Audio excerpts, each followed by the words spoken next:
And now that CK has curdled your anemic blood, it's time for your host in the Vault of Horror, the Vault Keeper, namely me, to entertain you with a spine-tingling, nauseating novelette from my Creep collection. Let's see. Oh, let's not see. Yes, this is a good gory one. It's called Blind Alleys. The home was old and paint-starved and drafty and badly in need of repair. The roof leaked and the windows rattled and were covered with years of dust and grime. The inmates of the home walked grim-faced and silent through cracked plaster halls or sat in dingy rooms on crawling beds. They shivered in the cold when winter came, when there was no steam to warm the rusted radiators.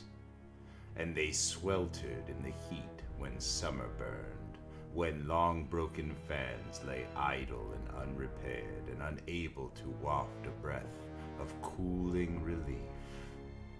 But they could not see the paint-peeled walls, the dirt-clouded windows, the dusty and cobwebbed halls of this their home. These inmates, they could not see the roaches and the rats scampering across the unwashed floors. As this was a home for the blind, for wretched souls who lived in worlds of darkness, who stared with unseeing eyes at the misery around them, and yet knew and hated all of it.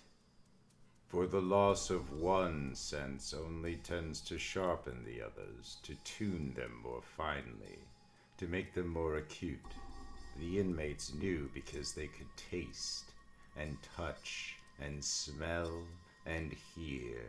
They could taste the spoiled and rotten food placed before them at meal times. They could touch the sticky, filmy cobwebs, the dust layers covering everything. They could smell the foul odors of mildew and faulty plumbing and poor sanitation and neglect. They could hear the rats scampering and the roaches crawling and the termites burrowing and the lice and bedbugs and flies and 1,000 other creatures of filth that moved. And they could hear other creatures too, other creatures of filth that moved. They could hear Mr. Grunwald, the home's director, in his office apartment downstairs, entertaining his latest lady friend with the money he'd saved on them, the inmates. Gunner, please. Come now, honey. Don't you like Gunner? They could hear his almost maniacal laughter and the clinking of champagne glasses. They could smell the mouth-watering odors of the lavish supper he was enjoying, and they could see in their mind's eyes the luxuries with which he'd selfishly surrounded himself at their expense. Here, beautiful, have another drink. This is more like him. Yes, Gunnar Grunwald had indeed surrounded himself with luxuries, paid for with the allotments given him for each blind inmate. Why paint and plaster dreary halls that they'd never see when he could have an air conditioner for those blistering summer days? Why launder sheets and blankets and clothes of dirt smears and sweat stains that they'd never ever see when he could have a heater for those biting winter nights? Why give those poor miserable blind fools beauty if they could not appreciate beauty? Gunnar Grunwald felt that way, so he'd skimped on the inmates, cut corners here, denied there, and with the surplus he supplied himself with beauty. Fine furniture, good books, plush rugs, expensive drapes, an occasional evening of female companionship. They were all Gunner's to enjoy. He'd even bought a dog, a vicious dog. He had a good reason. For Gunner had known that another sense had replaced the inmate's sense of sight, a deep-seated sense, growing each day. He'd seen it in their webbed blind eyes, in their silent grim faces. He'd seen their growing hate, so he bought the dog for protection. And with the dog at his side, Gunnard walked self-confidently before them, knowing that his sight and the dog's strength would keep him from harm. And so, he'd been able to continue to enjoy his fiendish little amusements, like tripping helpless, unsuspecting inmates as they totter blindly by him. Or removing something that they'd come to know was there and counted on. The banister! Where's the... Or adding something new. Oh! Or being just mean. Yes, Gunnard amused himself with his charge's inability to see. He'd been sadistic with his tortures, and he'd grown fat on his denials, and his charges had sat in their world of darkness and waited, listening. Gunnar, please, it's the dog. He makes me nervous. I'm afraid of dogs. I'm sorry, baby. Here, boy. Here. Listening for their opportunity. You stay out there till Gunnar is through. And tonight, their opportunity came. Hungry, doggy? Nice, doggy. Here, doggy. Here's some meat. So they lured the dog down into the old musty cellar of the home with some meat scraps they'd saved from their scant meals. In here, doggy. Come, boy. Quick, lock him up. And they waited. They waited for Gunner's friend of the evening to leave. Good night, Gunner, and thanks. Thank you, my dear. They waited for Gunner to miss his dog. Brutus? Where are you? Brutus? Brute! And they struck. Blindly, unseeing, they surrounded their hated enemy. What is it? What do you want? Go back to your rooms, all of you! And dragged him to the cellar, too. To another waiting cubicle. No! Please! Brutus, help me! Where are you, Brutus? But Gunner's only answer was the soft whine of the dog in the adjoining cubicle. Brutus! They got you too! Then they began to work.